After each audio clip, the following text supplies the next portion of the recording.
Salut à tous et bienvenue pour un nouveau podcast Full Court Africa. Il y a eu un très gros week-end de basket africain puisqu'il y avait les fenêtres de qualification pour la prochaine Coupe du Monde de 2027. Jacques est avec moi pour en parler. Jacques, ça a été un très très gros week-end. On a tous pris beaucoup de plaisir. Il s'est passé énormément de choses ce week-end. Oui, ça a été un très gros week-end et surtout, on a dû manger du basket 3 à 4 fois par jour. Je peux vous dire que c'était pas facile. Je peux vous dire, on dirait qu'on est sur Canal. Je peux te dire Ouais, que ça n'a exactement. pas, ça a pas été facile à digérer, mais ça a été extrêmement intéressant. Et puis, il y a eu des surprises. Il y a eu quelques surprises. On va commencer directement par le groupe D. L'équipe qui personnellement m'a le plus enthousiasmé, ça a été le Mali qui a gagné tous ses matchs tout simplement. Il y avait le remake de cette finale de l'Afrobasket contre l'Angola, qu'ils ont gagné d'un point au terme d'un match qui était extrêmement intense. Comment ne pas commencer par le Mali, de toute façon? Sérieusement, moi, le Mali continue. Moi, je trouve sur leur lancée. Alors, on va commencer par les jeunes, filles, garçons. Le coach Dico qui fait un super bon boulot. C'est une véritable équipe. Ils arrivent à amener leurs joueurs dans les qualifications. Ils arrivent à tirer. Donc ça, c'est un travail de la fédération au complet et du coach pour amener leurs joueurs. Et puis, ils commencent très, très fort contre le premier match contre l'Égypte et ils continuent sur la même lancée. Je les ai trouvés extrêmement intéressants et agréables à regarder. C'est une véritable équipe. Ouais, il manquait Aliou Diarra dans cette équipe et c'est vrai que on se demandait comment est-ce qu'elle allait pouvoir se bagarrer sans leur pivot. Mais ils ont pu profiter d'un joueur. Le Mali est invaincu, 3 matchs, 3 victoires et peut-être le MVP de cette fenêtre de qualification, c'est Cyril Kanouté pour moi. Ouais. Et alors, je sais pas pourquoi tu dis peut-être, parce que c'est lui, il a été exceptionnel. On regarde les statistiques, il a plus de 20 points. Alors, je pense qu'il a 9 et quelques assists et rebonds. Il est quasi à côté d'un triple-double, si je ne me trompe pas. Il est à Il a été, 11,3 passes et 8 rebonds. ouais, mais c'est incroyable. Pour un joueur de Plus cette 3, taille-là, plus 3,7 interceptions, c'est énorme. non, il a été énorme. Et en fait, quand on le voit dans tous les déroulés, à chaque fois qu'il y a eu, il y a eu des échanges contre l'Angola, Ouais. etc., où c'est serré, à chaque fois, il a la bonne réponse, il met du rythme. Moi, ce qui m'a impressionné avec Kanouté, c'est un véritable commandant qui est capable d'aller chercher ses points. Alors, il a plus de 20 points, plus de 10 assists, donc il fait tourner son équipe. Et puis, j'ai trouvé que même contre les petits défenseurs qu'on retrouve en Afrique, qui sont assez pestifs en défense, qui sont sur les ballons, qui sont rapides, il arrive toujours à trouver ses spots. Il est assez confortable et il va chercher ses paniers. Alors, il a bien sûr des pertes de balles. Il a plus de 3 4 paires de balles, si je me trompe pas. Il a Euh, 7 pertes de balles. ouais, cette paire de balles, bon, c'est un petit peu beaucoup, cette paire de C'est balles. énorme. C'est énorme, mais c'est explicable. C'est le seul playmaker de cette équipe. Il a tous les ballons, toutes les possessions. Oui, et puis en anglais, on dit un usage. Il a une utilisation extrêmement élevée. Il a le ballon. Il est sur toutes les actions, les prises de décision. Donc, c'est vrai qu'il va être, on va dire qu'il est assez visible pour la défense adverse. Mais bon, alors, on veut jamais voir un garde qui fait 7 pertes de balles. Mm. Mais vu la situation du groupe, vu ce qu'il a amené, voilà, c'est encore raisonnable. Quoi qu'il en soit, boule de muscle, solide. Et moi, parfois, derrière la ligne des 3 points, il m'a impressionné comment il a été capable de ramener de Ouais. l'équilibre. Même dans les moments où on a l'impression contre l'Angola qui se retrouve vers -7, vers -8, et on se dit ça va plus être possible, et c'est encore lui qui va réguler. Donc voilà, un joueur exceptionnel MVP. Pour moi, personne ne peut le toucher. C'était Ouais, lui le poids lourd. non. Cette fois-ci, il y a vraiment personne qui peut le toucher. Moi, ce qui m'a beaucoup impressionné dans cette fenêtre de qualification, c'est déjà sa finition. J'avais pris mes petites stats parce que pendant l'Afrobasket, il tournait à 27% au shoot. Il avait fait 10 sur 46 à 2 points. Et il avait ce problème dans sa sélection de shoot premièrement, mais aussi parfois de manquer un peu de lucidité. Moi, je voyais deux gros axes de progression dans ce joueur. Bien sûr, affiner un petit peu son toucher, que ce soit à 3 points, mais aussi dans ses finitions, et limiter les pertes de balles.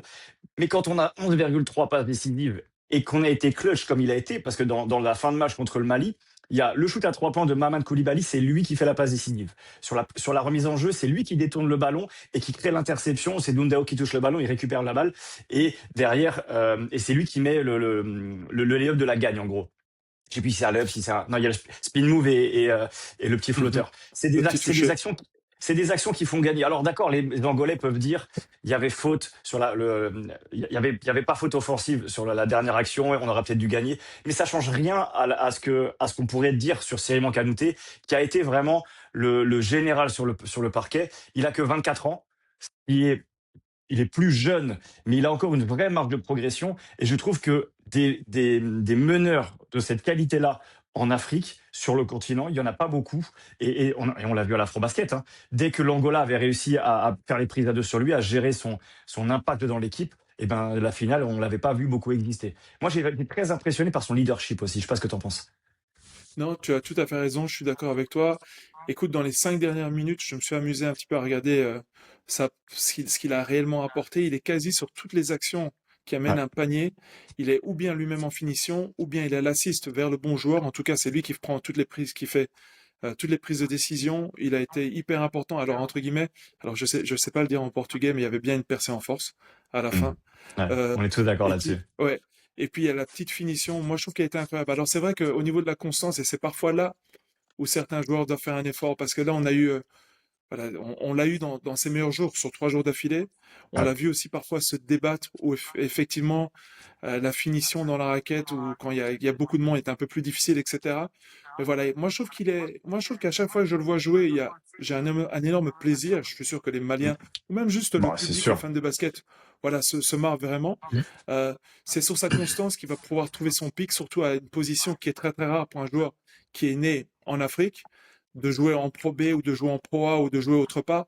C'est vraiment la constance qui est très importante. Il n'y en a pas beaucoup. Des point guard à sa position en Europe, il n'y en a quasi pas. Il y a Branco Badio voilà, de l'autre Ouais. côté qu'on a vu du côté sénégalais, mais on les compte sur les doigts de la main. Tu parles de Constance et tu as complètement raison. Il a fait un magnifique 8 sur 14 à 3 points, 57%.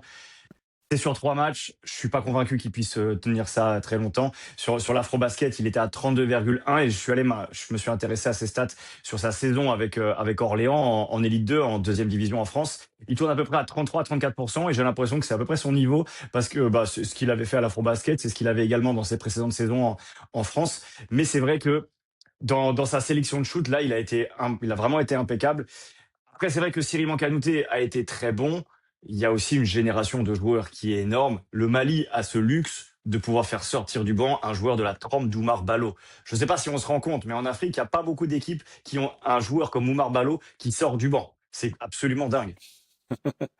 Et qui joue entre guillemets à très haut niveau en Europe, qui Ouais. valait des millions en NCAA, moi je trouve qu'il a été décisif parce qu'ils ont véritablement eu. Alors il n'y avait pas Aliou Diarra qui était présent.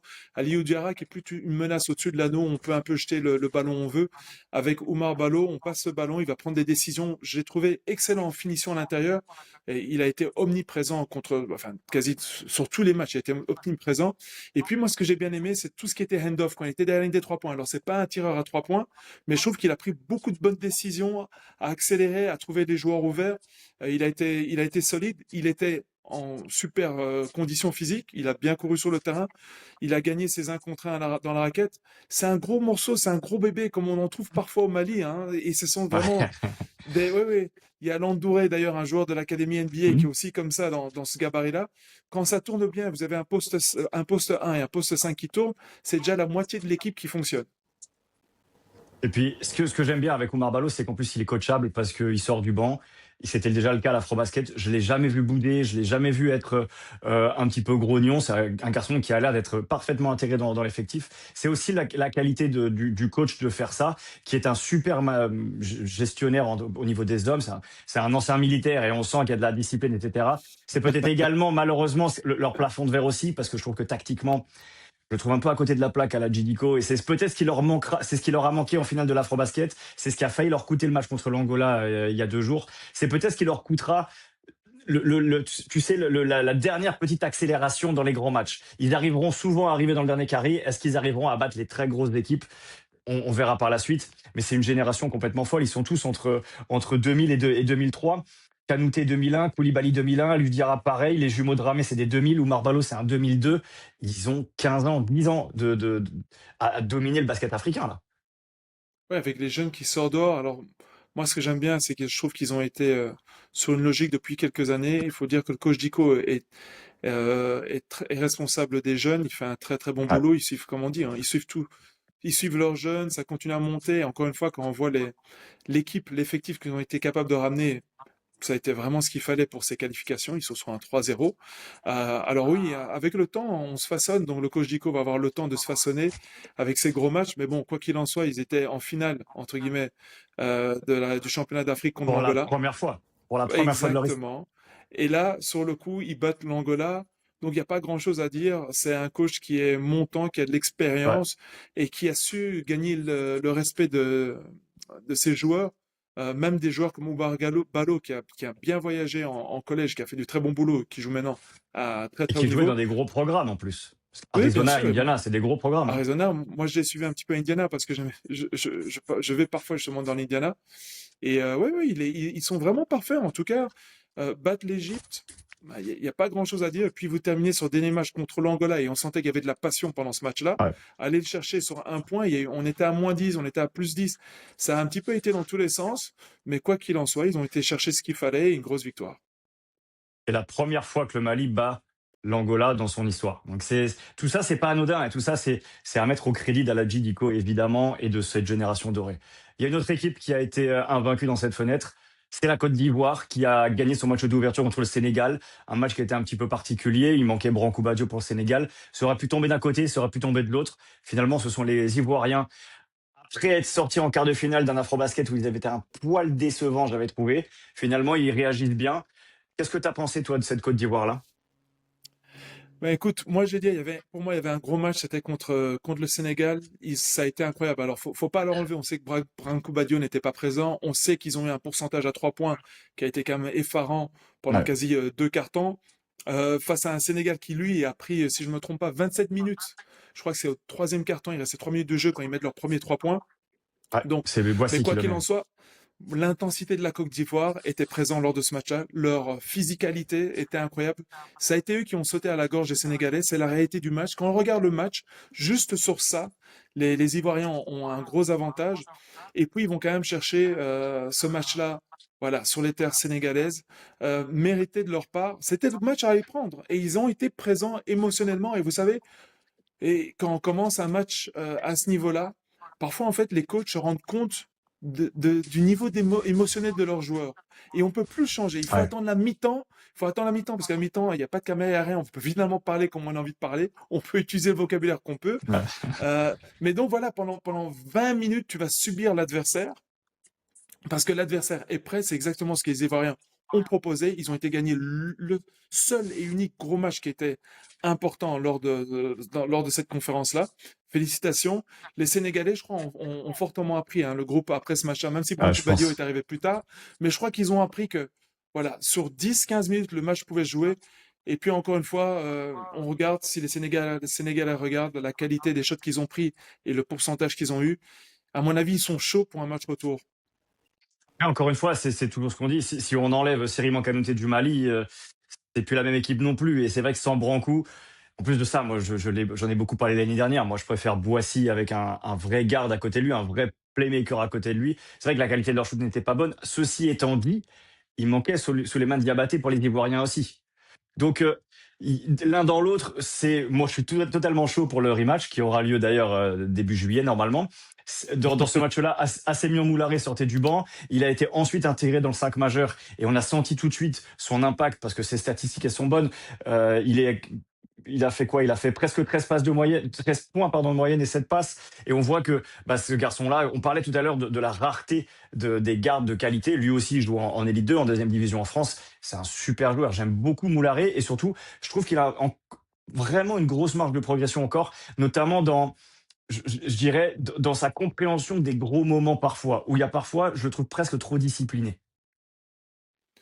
Oui, et ça va venir avec le temps. On parle de joueurs qui peuvent encore se développer. C'est des choses qui vont prendre du temps à s'asseoir dans le joueur. Ce sont des matchs où il y a tellement d'émotions. On sent que les équipes, les joueurs sont passionnés de jouer pour leur drapeau. Un Mm. petit peu de patience, les choses avancent pour ce type de joueur-là. Je vais juste revenir par rapport à quelque chose que tu as dit, Étienne. C'est que euh, par rapport au Sénégal, pour moi, quand je regarde l'équipe du Sénégal, le roster, je regarde aussi le banc, les coachs, et puis je vois aussi derrière ce qui se passe, parce que le Sénégal a vraiment allez, a tout mis au niveau du basketball. La chose que j'attendais de voir, en fait, c'était de voir une victoire face à une équipe ivoirienne, pour moi, qui avait plus d'expérience, qui était Mhm. agressif, mais j'avais envie de voir ces jeunes Sénégalais gagner malgré qu'ils allaient jouer sans Branco Badio. C'était pour moi un moment clé. Si le Sénégal avait pris cette victoire sans Branco Badio, avec un Boissy à 25 points, Ibou Badji qui était incroyable. Enfin, il y a tellement de joueurs là-dessus. Là, finalement, pour moi, ils auraient passé un niveau au stade de maturité. J'ai vu aussi pendant les matchs suivants, parfois, ce qu'on arrive quand on a autant de talent et qu'on est jeune, c'est qu'on est parfois un peu nonchalant. Faut pas avoir Ouais. peur de montrer comment dire, ses émotions. Faut pas avoir peur de montrer qu'on est combatif en défense, qu'on veut plonger, mais il faut être là pour aller mordre l'adversaire. Et ça, si ça reste pour moi une faiblesse du Sénégal. Et je dis, ils vont sûrement le montrer avec le temps, c'est pas un problème. Mais c'est qu'il faut pas être nonchalant. Il faut pas laisser le public vous faire croire parfois que vous y êtes alors que vous y êtes pas encore, parce que ces matchs-là contre des vieux briscards ivoiriens, et il y en a d'autres des équipes comme ça hein, qui vont mordre au cou des Sénégalais. Il faut rentrer, il faut punir l'adversaire, quel que soit l'effectif, parce que finalement, il y en a pas beaucoup des Boissy, il y en a pas beaucoup des big men qui sont aussi athlétiques que les big men sénégalais. Vous avez tout le talent sur le terrain pour aller gagner tous les matchs. Parles de cette nonchalance, tu parles de cette capacité des fois on se croit là parce que le public nous dit qu'on est là, mais on est peut-être plutôt ici. Il y a un joueur, je trouve, qui le représente bien. J'arrive toujours pas à comprendre ce joueur parce que j'avais l'impression qu'il dominerait à chaque fois qu'il rentrerait sur un terrain sur un terrain d'un parquet africain. C'est Babacar Sané que j'ai trouvé que je trouve fort, que je trouve qui est capable de dominer, mais qui est toujours un petit peu en deçà des attentes. Il n'était pas à l'Afrobasket parce que le coach des Sana Diop avait décidé de pas le prendre. Et là, sur cette fenêtre, je peux pas te dire que je l'ai pas trouvé très bon, mais il joue pas beaucoup, surtout par rapport à ce qu'on pourrait imaginer. Moi, j'avais l'impression que rappelle-toi, quand on l'avait vu exploser à la Basketball Africa League, partir en G League, moi, je m'attendais à ce que ce soit le joueur majeur du Sénégal pendant les 10 prochaines années. Et au final, tu parles de nonchalance, tu parles de ce manque peut-être. Je suis pas sûr qu'ils comprennent. Ils peuvent, tu sais, c'est un petit peu le garçon qui joue avec des gens de son âge et qui se rend pas compte qu'il est vraiment plus fort que tout le monde et il est presque trop gentil. Tu vois ce que je veux dire? J'aimerais bien qu'il soit un peu plus méchant sur un terrain. Oui, et par rapport à Babacar Sané, que j'affectionnais énormément, je vais plutôt prendre cet exemple aussi. Euh, Quand on est jeune, qu'on a autant de qualité athlétique que Babacar Sané, qu'on a autant de talent, parce qu'il nous a démontré qu'il était à l'aise derrière la ligne des 3 points, il est fort au rebond, il est solide en défense, c'est qu'en fait, la jeunesse pousse à croire qu'on peut apprendre à tout faire. Mais rapidement, il doit comprendre dans son rôle qu'est-ce qu'il doit apporter pour être le chef sur le terrain. Et souvent, on l'a déjà vu, des joueurs de son gabarit qui ont envie de scorer, et c'est quelqu'un qui peut scorer. Mais ce que je veux dire par là, le fait dans une équipe te pousse à faire ce que tu fais de mieux et à laisser aux autres, entre guillemets, aussi utiliser leurs aptitudes.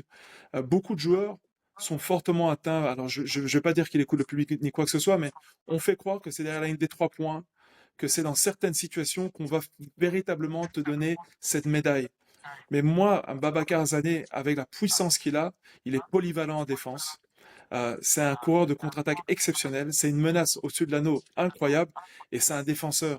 Pour moi, un joueur comme Babacar Sané, c'est quelqu'un qui doit nager aux alentours de 10-15 points, 7-8 rebonds, mais qui sort tout ce qui est en fait ces ballons 50-50, plus le shot occasionnel à 3 points, plus sa pénétration en mouvement, peut véritablement faire exploser n'importe quelle équipe parce qu'il n'y a pas un gabarit en Afrique, mais même un gabarit en Europe, et il y en a bien sûr un petit peu plus en NBA, Ouais. qui sont capables de jouer à un Babacar Sané, qui se concentre, qui se focus sur ses skills. Ça va lui prendre du temps, mais il se rapproche petit à petit. Ça m'a fait plaisir de le voir avec la sélection. On l'a vu Ouais, moi aussi. exploser quelques panneaux du côté de la BL. Bon voilà, il faut lui donner le temps de comprendre, mais c'est aussi à lui à faire de l'effort. De quelle manière? Moi, je veux pas qu'un Babacar Sané shot comme un Boissy. Je veux que Boissy shot comme Boissy. Je veux que Babacar Sané m'offre un vrai travail de forward, en fait, et il s'y rapproche petit à petit. J'aurais bien aimé que Boissy shot comme Boissy, justement, parce que les deux n'ont pas été très adroits sur cette fenêtre. Boissy fait 20% à 3 points et Babacar Sané fait 2 sur 11 à 3 points. Et c'est vrai que ces statistiques, elles sont pas mauvaises. Il fait quasiment 10 points de moyenne avec 4 rebonds et demi en 16 minutes. Donc le rapport statistique sur le temps, il est pas mauvais, mais ces 16 minutes-là, il a peut-être pas mérité d'en jouer 20, par exemple, tu vois. Et on avait déjà eu cette discussion-là l'année dernière quand il était avec Monastir. On l'avait vu se faire complètement coacher par le coach de Monastir, justement, pas pour des placements défensifs qui n'étaient pas bons. Et en fait, moi, je l'attends vraiment au tournant. J'ai vraiment envie de le voir vraiment step up. Et, Dans cette fenêtre, j'ai été encore un poil déçu. C'est vrai que je continue à être légèrement déçu année après année. Et si je suis déçu, c'est parce que c'est aussi parce que je l'aime beaucoup. Mais, euh, mais du coup, voilà ce qu'on pouvait dire sur Babacar Sané. On a parlé du Sénégal qui a donc perdu contre la Côte d'Ivoire. De toute façon, il restera tous les matchs retour à jouer au début du mois de juillet. Avoir perdu contre la Côte d'Ivoire, c'était pas grave. Si le Sénégal bat la Côte d'Ivoire, eh ben tout sera évidemment relancé. Sachant qu'en plus, je Mhm. l'ai pas dit tout à l'heure, mais 4 équipes par groupe, 3 qualifiées pour la phase suivante. Et ensuite, là, par contre, ça va être la grosse guerre.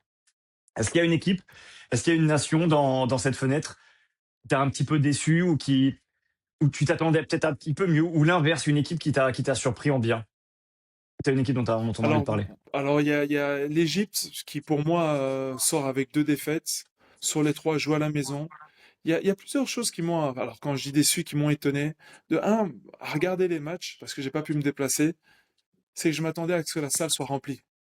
Moi Et, aussi. et on le voit du côté sénégalais, on s'est quasi rempli. Du côté égyptien, je me pose des questions parfois sur l'attrait, parce qu'on sait qu'ils ont une grosse, un gros championnat, qu'ils ont des moyens assez importants. Il y a des grosses équipes d'ailleurs qui sont Ah là-bas. ouais, bien sûr. On a vu leur impact dans la BL.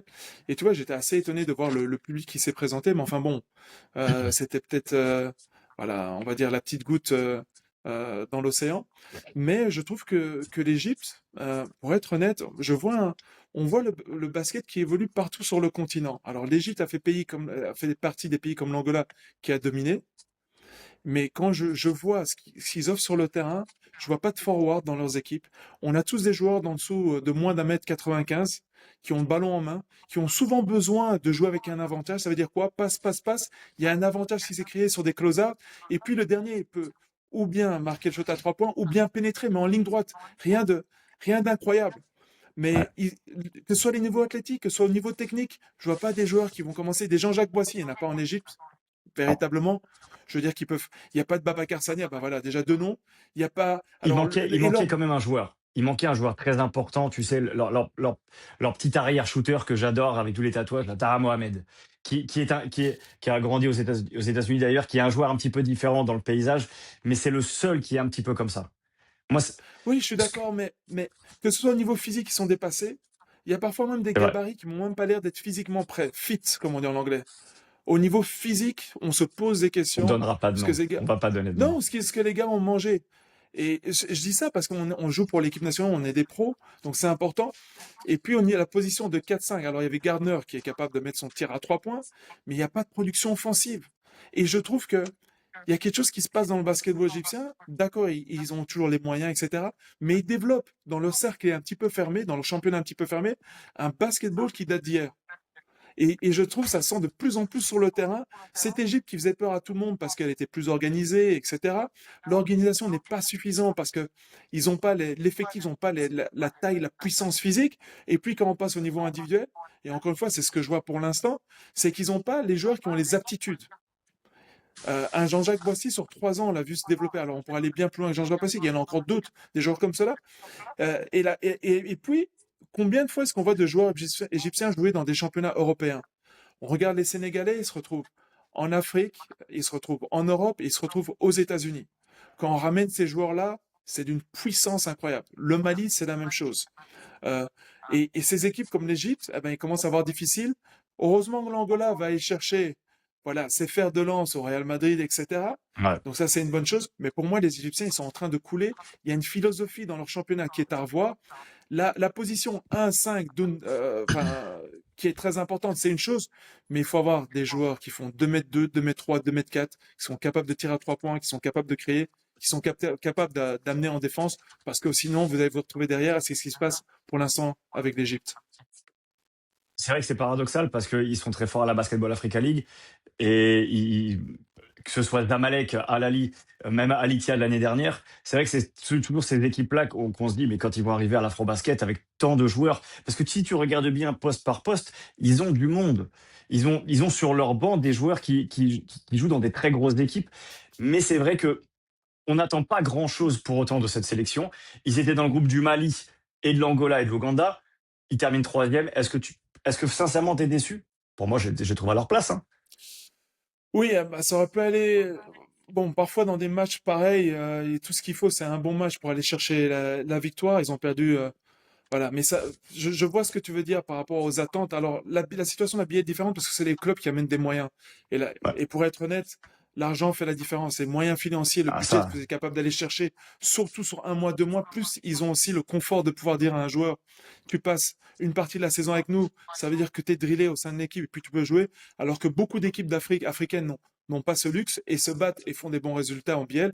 Il y a aussi, on regarde l'APR, la même chose, des gros moyens peuvent ramener les joueurs ont un championnat qui est organisé, qui est posé. Voilà. Et en plus, l'APR joue à la maison, donc là, il y a pas grand-chose à dire.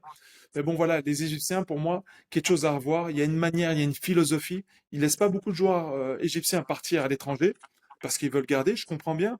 On veut garder les poissons présents pour pouvoir les apprécier. Mais si à un moment vous développez pas la ligue pour qu'elle atteigne un prochain niveau, eh ben finalement, on vous tourne en rond, vous payez des joueurs 10, 15 000 dollars, mais s'ils n'ont pas le niveau international, ça commence à devenir une perte. Voilà ce qu'on pouvait dire pour l'Égypte. Il y a quand même une équipe dont j'aimerais juste dire un tout petit mot. Tu sais, quand on commande de la NBA ensemble depuis très longtemps, et souvent, t'ennuies avec j'ai envie de parler de cette équipe-là parce que d'accord, elle perd, mais moi j'ai plaisir à la regarder jouer. Moi j'ai envie de parler juste un tout petit mot de Madagascar. Ils n'ont pas gagné un match à l'Afrobasket, ils n'ont pas gagné un match dans cette fenêtre, mais pour autant je trouve que le basket malgache est en vraie progression. Le problème, c'est qu'ils manquent de taille et ils se font cartonner à l'intérieur. C'était le cas contre la RDC. Ils ont concédé plus de 20 rebonds offensifs. Ils ont perdu. Leurs arrières sont petits aussi, donc ils prennent la pression des gardes adverses. Donc il y a beaucoup de pertes de balles. Mais pour autant, je trouve qu'ils ont un bon coach, John Dwaglin, qui en plus de ça, en conférence de presse, a peut-être laissé quelques doutes comme quoi il pourrait ne pas être là lors de la prochaine fenêtre de qualification.